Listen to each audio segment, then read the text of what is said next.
In the past 30 years, China has developed rapidly, and its economic aggregate has leapt to the second in the world, second only to the United States.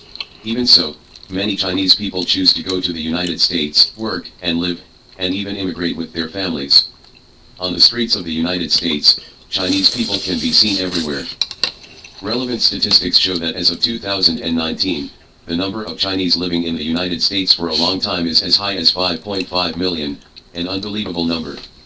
Among them, New York is the most exaggerated. There is one Chinese in every 8 people. You know, 5.5 million is no less than the population of a second-tier city in our country. So many Chinese go to the United States, but they contribute to the GDP of the United States, and many of them are foreign students, causing a serious brain drain. So why did you choose to live in the United States? Reason for going to America. Xiao Hai said that the United States has its dollar hegemony, and the Federal Reserve prints money continuously to squeeze the world, so as to attract talents from all over the world. The Chinese who go to the United States are no exception. They go to school and work together, and the high salary makes many people choose to stay in the United States after graduation. Indeed, the salary in the United States is indeed much higher than that in China.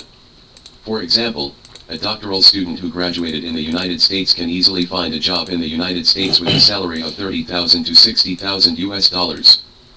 Relevant data show that among the Chinese in the United States, nearly half of them are engaged in scientific and technological research and development, technical or management positions. More than 54% of the Chinese have a bachelor's degree, and 27% of them have a master's degree.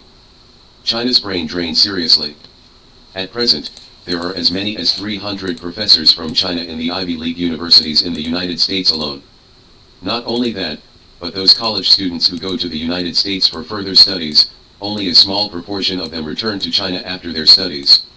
In the Silicon Valley of the United States alone, there are 20,000 graduates from Tsinghua University and Peking University, who are engaged in scientific research there. The loss of high-quality talents is shocking. At the beginning, many people went to the United States to study with the attitude of advanced technology and research, thinking of returning after learning. However, in the face of benefits, many people still stopped in their tracks, and there are only a handful of people who can return to China. In addition, for business elites, the United States is a tax haven for the rich. In terms of taxes, the United States favors the rich. The tax burden difference between the poorest and the richest in the United States is 55%-20% equals 30%, while in China it is 44%-4% equals 40%. China's curve is steeper, which means that the tax burden caused by the increase in income increases rapidly, and the tax burden on the rich is high. The United States is a typical capitalist country, where the rich live comfortably and the poor live on the streets. Current situation in the United States. To be honest, since the deterioration of Sino-US relations, the suppression of our semiconductors, the ban on real-time chips, etc., the lives of Chinese in the United States have long been worse than before. Not only frequent incidents of attacks on Chinese people broke out, but American officials have even begun to treat Chinese people differently. Especially scientists. The United States is very afraid in view of Jian Suisen's case back then. According to statistics, in 2021 alone, 77 Chinese scientists engaged in scientific research in the United States were prosecuted, and the number of them was as high as 150. The reason for being accused is mainly one, stealing secrets. Therefore, no matter how hard you try, Ren Laomei simply does not trust Chinese scientists. The relationship between China and the United States has fallen apart so far, and it may deteriorate further as the international situation changes. Experts predict that once China and the United States go to war, the United States is likely to follow Russia's example and take first action against wealthy Chinese. The famous businessmen, stars, and dignitaries who immigrated to Laomei may lose huge assets, and even be imprisoned. Right at the end. In the past, many people said that the United States is the most tolerant country in the world, and Swiss Bank is the most credible bank in the world. The conflict between Russia and Ukraine made everyone finally see the true face of the United States. You think that if you live there and become an American citizen, you are a real American, but the facts are in front of you. People will never trust you, let alone protect you. Hello, everyone. In peacetime, when it comes to war, you will only regret it. Therefore, as a Chinese, no matter where you go, You must not forget your roots, especially young people. Don't covet small profits for a while, and learn your own skills and return to the motherland to shine, which is the best choice. Agree, like plus watch.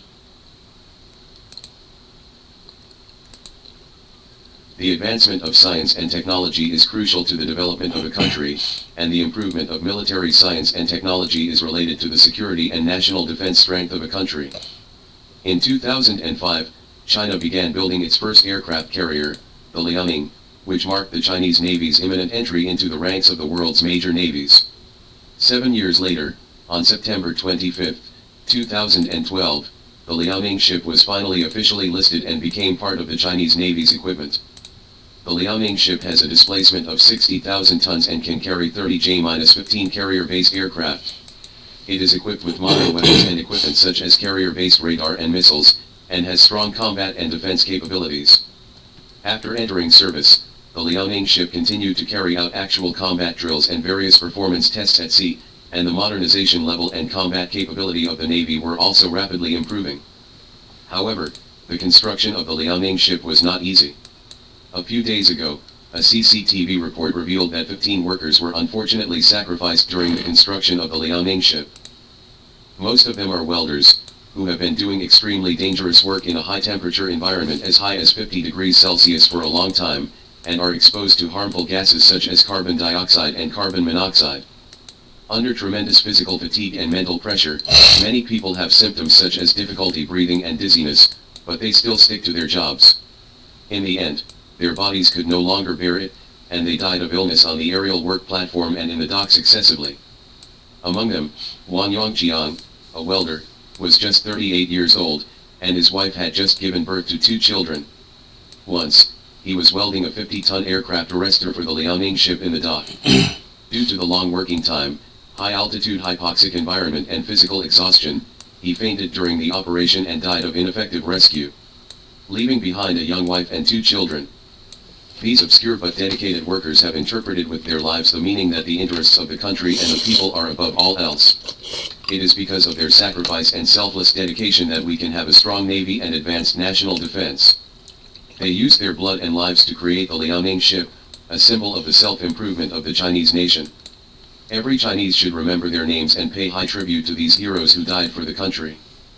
From November 26 to December 12, 2013, the Liaoning went to the South China Sea for the first time for 47 days of experimental training, and completed a number of subjects such as J-15 aircraft takeoff and landing at night, formation flight, and live ammunition shooting.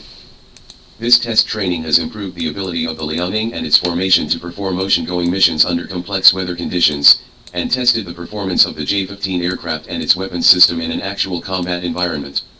This is also the first time that the Liaoning has conducted long-term training in the South China Sea, demonstrating the Chinese ocean-going combat capability and confidence. On April 12, 2018, a military parade celebrating the 70th anniversary of the founding of the Chinese People's Navy was held in the South China Sea. This is the first time that China has held a military parade at sea in the South China Sea, and President Xi Jinping personally inspected the troops. The Liaoning and its formation participated in the military parade and demonstrated the new equipment and new combat methods of the Chinese Navy. This military parade showed the world the modernization process and national defense strength of the Chinese Navy, and also demonstrated China's firm determination to safeguard national sovereignty and maritime rights and interests. From May 25 to June 11, 2018, an 18-day training session took place in the Pacific West. This is the first time the Liaoning has gone to the Pacific Ocean for ocean training, and it is also the first time it has crossed the first island chain to the western Pacific Ocean. This training exercised the combat capability of the Liaoning and its formation under complex weather conditions in the open sea, and also demonstrated the openness and confidence of the Chinese Navy. During the training process, the Liaoning also conducted confrontation exercises with the military forces of the United States, Japan, and other countries, testing its combat capabilities under complex conditions and demonstrating the strength and openness of the Chinese Navy. Today, the Chinese Navy is one of the world's major maritime powers. The Liaoning ship is not only an aircraft carrier, but also a historical witness of the development of the Chinese Navy. The achievement of these achievements depends on those unknown pioneers who sacrificed for the country and the people. May the Liaoning ship and the Navy, inspired by these heroes, continue to move towards the center of the world stage, and create a more glorious history on the road of maintaining world peace and promoting common development.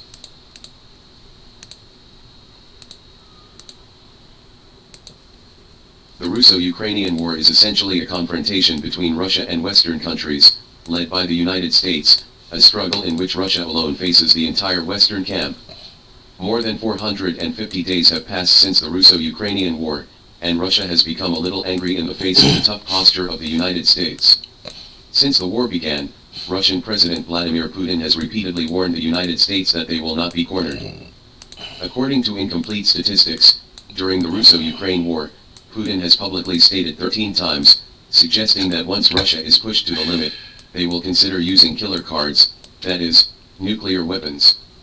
Putin has repeatedly conducted a nuclear showdown against the United States, emphasizing that once Russia loses a conventional war, they will take all means to protect the country's territorial security, including the use of nuclear weapons. Many people are skeptical of Putin's repeated nuclear showdowns, thinking that this is just a verbal threat and a theatrical performance. However, the actual situation is not the case. Putin has already carried out many substantive preparations. After all, the use of nuclear weapons is not a trivial matter, and unless it is absolutely necessary, it will not be used lightly.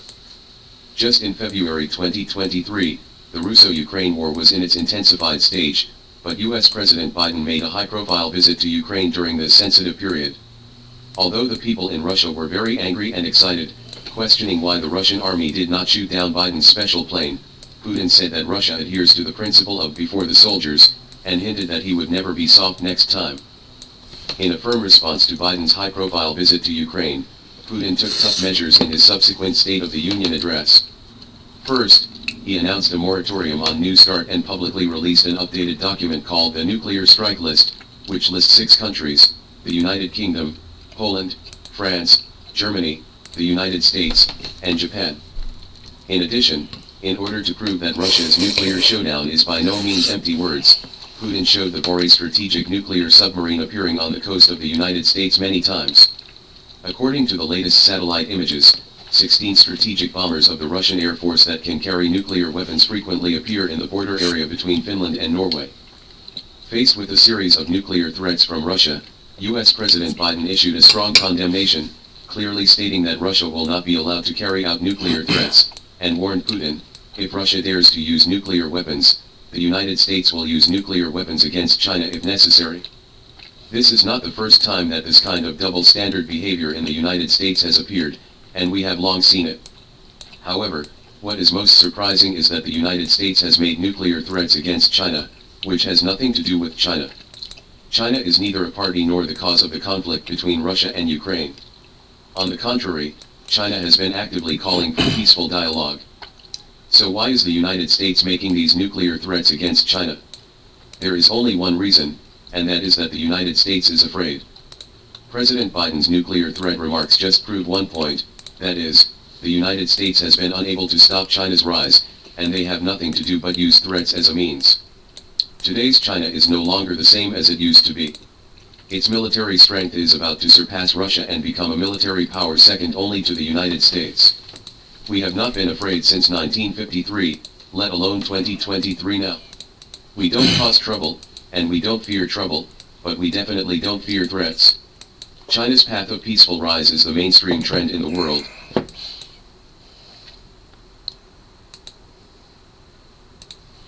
According to CCTV reports, on June 3 local time, the Chinese delegation attending the 20th Shangri-La Dialogue in Singapore held a briefing for Chinese and foreign media. Respond to U.S. Secretary of Defense Austin's speech on the same day, the US hype of Chinese military aircraft interception, the Taiwan issue, and the South China Sea issue.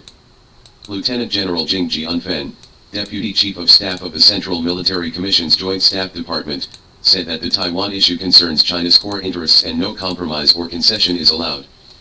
He also said that the United States, for its own sake, disregards the demands of regional countries for stability and governance, and uses temptation and coercion to put other countries in front of them as a weapon. It is rooted in a beautiful hegemonic system that is harming regional security and development. Lieutenant General Jing Jianfen attends briefing for Chinese and foreign media. The United States provokes confrontation for its own selfishness. U.S. Secretary of Defense Austin made false accusations against China many times in his speech that day. Lieutenant General Jing Jianfeng said that the essence of Austin's advocacy of the so-called Indo-Pacific strategy in his speech is to continue to consolidate its hegemony. First of all, it is provoking group confrontation. The Cold War has passed for 32 years. The United States has not eliminated the remnants of the Cold War. Instead, it has concocted the quadrilateral mechanism and trilateral security partnership to divide camps based on ideology and provoke confrontation. For its own selfishness, the United States disregards the demands of regional countries for stability and governance, and uses temptation and coercion to put other countries ahead of them. This is fundamentally a hegemonic system of beauty and supremacy, harming regional security and development. The United States has increased the deployment of troops in the region, carried out highly targeted exercises on a regular basis, violated rights, and provoked everywhere, swaggered, undermined regional peace and stability, and shaken the foundation of all countries' pursuit of development and prosperity. China advocates that harmony is the most important thing, that harmony is different, and that all nations live in harmony, and upholds the governance principle that the world is for the public. 10 years ago, President Xi Jinping proposed to build a community with a shared future for mankind. In the past 10 years, ideas have been transformed into actions. China proposes and implements global development initiatives, global security initiatives, and global civilization initiatives, provides international public security products, promotes common development of the world through Chinese-style modernization, and has achieved all-round groundbreaking and major achievements. The Asia-Pacific is a hotspot for cooperation and development. China will always take root, build and benefit the Asia-Pacific, and work together to build an Asia-Pacific community with a shared future. The Taiwan issue cannot tolerate any compromise. Lieutenant General Jing Jianfeng emphasized 3 basic facts when talking about the Taiwan issue. 1. There is only one China in the world, and Taiwan is a sacred and inalienable part of Chinese territory, the proper meaning of the basic principles. 3. To complete the great cause of the reunification of the motherland is the common wish and sacred duty of all Chinese people, including Taiwan compatriots. It is completely wrong for the U.S. to disregard the facts and turn black and white in its Taiwan-related remarks. For a period of time, the United States has been hollowing out the One China principle, strengthening official contacts with the Taiwan region, conniving at Taiwan independence separatist activities, and increasing the quantity and performance of weapons sold to Taiwan. Frequently crossing the Taiwan Strait, showing off its force, and wooing other countries to intervene in the Taiwan issue. The military countermeasures we organize around the Taiwan Strait are aimed at the separatist activities of Taiwan independence and the interference of external forces, which is justified and beyond reproach. The hat of changing the status quo cannot be pinned on our heads. The U.S. uses Taiwan to control China, and Taiwan independence is to change the status quo and undermine stability. The Taiwan issue is related to China's core interests, and no compromise or concession will be tolerated. The Chinese People's Liberation Army is ready to fight at all times to resolutely defend national sovereignty, unity, and territorial integrity. Responsibility for current difficulties in China-U.S. military relations lies with the U.S. side. Regarding the recent U.S. hype about interception of Chinese military aircraft, Lieutenant General Jing Jianfeng said that the Southern Theater has announced the truth about this situation. China firmly safeguards the freedom of navigation and overflight enjoyed by all countries in accordance with international law. China's actions are necessary to deal with provocations by relevant countries, and are completely reasonable, legal, safe and professional. With regard to the U.S. remarks on communication between the Chinese and U.S. militaries, Jing Jianfeng said that China attaches great importance to the relationship between the two militaries, and the contacts and exchanges between the two militaries have not been interrupted. The United States is responsible for the current difficulties in the relationship between the two militaries. The series of wrong words and deeds of the United States have not created the conditions and atmosphere for the communication and exchanges between the two militaries. The United States is the real driver of tension in the South China Sea. Regarding the South China Sea issue, Lieutenant General Jing Jianfeng said that in recent years, the United States has continued to intervene in the South China Sea issue, taking the opportunity to suppress other countries. This completely runs counter to the will and efforts of countries in the region to seek peace, development, and stability. China has indisputable sovereignty over the islands in the South China Sea and the adjacent waters. China's sovereignty and rights and interests in the South China Sea have been formed over a long period of history and are in compliance with international laws including the United Nations Convention on the Law of the Sea. The so-called award in the South China Sea arbitration case is illegal and invalid, and China does not accept or recognize it. China advocates peaceful settlement of disputes in the South China Sea. China is always committed to resolving disputes through dialogue and consultation with directly concerned parties on the basis of international law. China believes that countries in the region have the ability, confidence, and wisdom to handle the South China Sea issue well, and there is no need for countries outside the region to meddle in their own affairs. Jing Jianfeng said that the United States is the real driver of tension in the South China Sea. In recent years, the United States has frequently dispatched advanced warships and planes to the South China Sea to provoke troubles. The United States has also intensified its efforts to increase and rotate deployments, build additional military bases, and continue to strengthen its presence in the South China Sea. This will only bring more security risks and greater hidden dangers.